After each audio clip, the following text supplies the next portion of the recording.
আমরা তার বাংলাদেশে প্রত্যাবর্তনকে স্বাগত জানাই এবং তার যে প্রয়োজনীয় যে সিকিউরিটি সেটার বিষয়ে আমাদের সাথে তার যে আমরা তার পার্টির আলাপ হচ্ছে।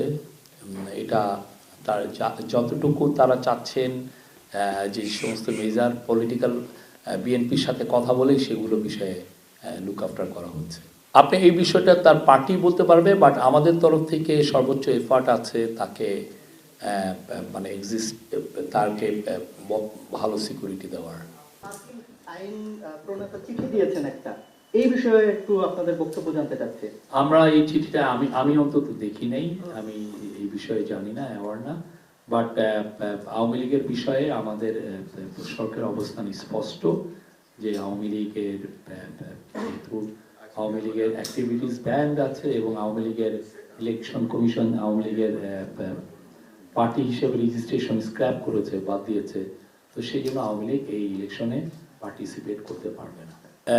ডেইলি স্টার এবং প্রথম আলোর ঘটনায় সোফার 31 জনকে অ্যারেস্ট করা হচ্ছে এবং প্রত্যেককেই ভিডিও দেখে ভিজুয়ালস দেখে অ্যারেস্ট করা হচ্ছে। অনেকের সাথে আলামতও পাওয়া গেছে, আলামত সহ হয়েছে। তাদের বিরুদ্ধে অনেকগুলো কেস হয়েছে, আপনি জানেন, অ্যান্টি টেরোরিজম অ্যাক্ট, তারপরে পেনাল কোডের কিছু কিছু ধারা অনুযায়ী তাদের বিরুদ্ধে কেস হয়েছে এবং আরও যাদেরকে আমরা চিহ্নিত করতে পারবো সবাইকে আইনের আওতায় আনা হবে।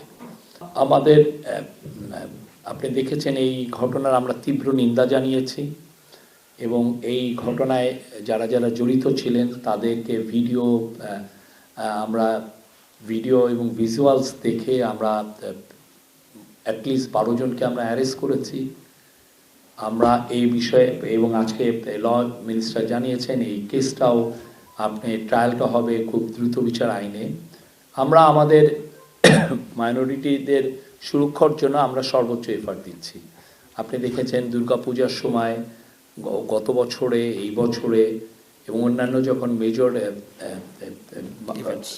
রিলিজিয়াস ফেস্টিভ্যাল হয় প্রত্যেকটা সময়ই আমাদের যথেষ্ট সিকিউরিটি ছিল এবং আমরা ইনশিওর করার চেষ্টা করেছি যাতে এই রিলিজিয়াস ফেস্টিভ্যালগুলো খুব যথেষ্ট আনন্দের সাথে হয়, ফেস্টিভ মোডে, এবং সব ধরনের সিকিউরিটি যাতে থাকে।